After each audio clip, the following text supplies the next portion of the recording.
So you guys probably think you're looking at a boring old empty shot. Well, guess what? I'm actually in the shot, and we're going to teach you guys how to paint things out of the background in this Sam and Nico tutorial.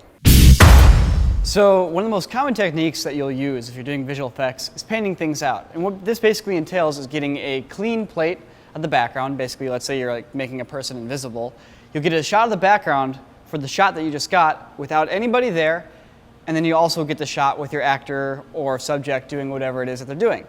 And so painting something out is usually just a process of taking that clean part of the background, which we'll call the clean plate, and sticking that over the spot where the person or the object is that you're trying to remove. So if you guys are looking to just start out and kind of get a grasp in the technique, start with the camera on a tripod or with the camera not moving. That's the easiest way to paint somebody out of the background. But things start to get tricky when you start having a moving camera.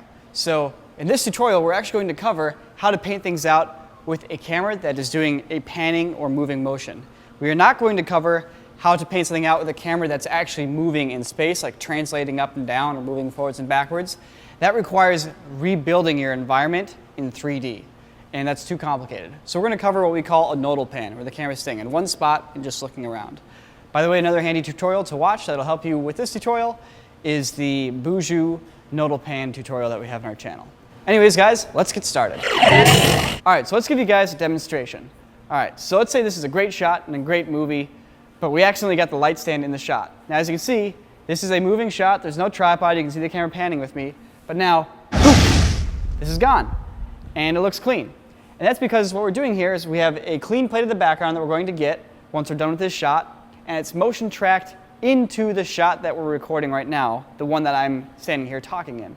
So, anyways, poof, light stand's back, but now I'm going to take the moment for me and the light stand to clear frame.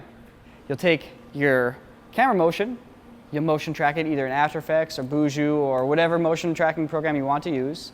You'll do a nodal pan motion tracking, and you're going to grab a still frame that has the area that you want to replace cleared out in it. That's called a clean plate. You'll either put it on top of your footage, or you'll cut a hole in your footage and put it behind your footage. Doesn't really matter, you can approach it either way. You might have to finagle it in a couple different ways to match it.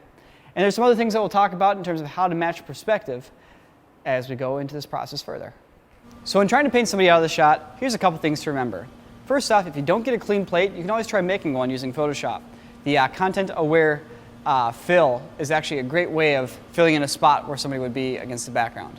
Secondly, if you're shooting outdoors, be wary of windy situations where trees and leaves and grass are blowing and it will make masking really difficult. Also be aware shifting light conditions. So if you set up your shot, you do the shot, and you need to get a clean plate, but it's 15 minutes later, you're going to have a slight shift in the sun position, which is going to throw all your shadows off a little bit. So be aware of that. You might have to get kind of creative in how you are masking and feathering things. Thirdly, if your camera is on a tripod, make sure nobody bumps it. Make sure you don't bump it. Even if you touch the camera, just hit that record button. The camera usually jiggles just a little bit, so be aware of that. Also, if there's any lens distortion, you'll notice things getting really distorted in the edges of the frame. Ideally, you don't have to worry about that because the area you're replacing will be in the center. But keep in mind that you may have to work with the optics compensation filter in something in After Effects, for example, in order to straighten out the shot if there's any lens distortion. Another great way to tell if things are lined up when you have your clean plate against your background, you can turn on the transparency and you can kind of try to finagle it, but also putting it on difference mode makes it really easy to see where things are lining up and where things are kind of getting off with each other. The tricky part is generally you have some perspective shifting going on since the camera was moving.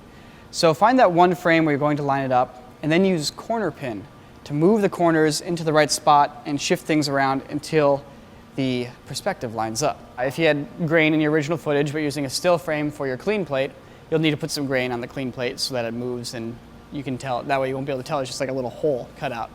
That's basically it. Rendered out of After Effects, put in your video, impress the world. It's an important last step. Anyways, yeah, so guys, I hope you learned something from this. I hope it was informative. It's a really basic technique, but it enables a ton of different visual tricks that you can do. It's like hiding the quarter when doing sleight of hand. You learn that basic little move, and then it opens up a whole world of other tricks. If you have any questions, hit me up on Twitter, or Sam, at Corridor Digital. We both read it all the time.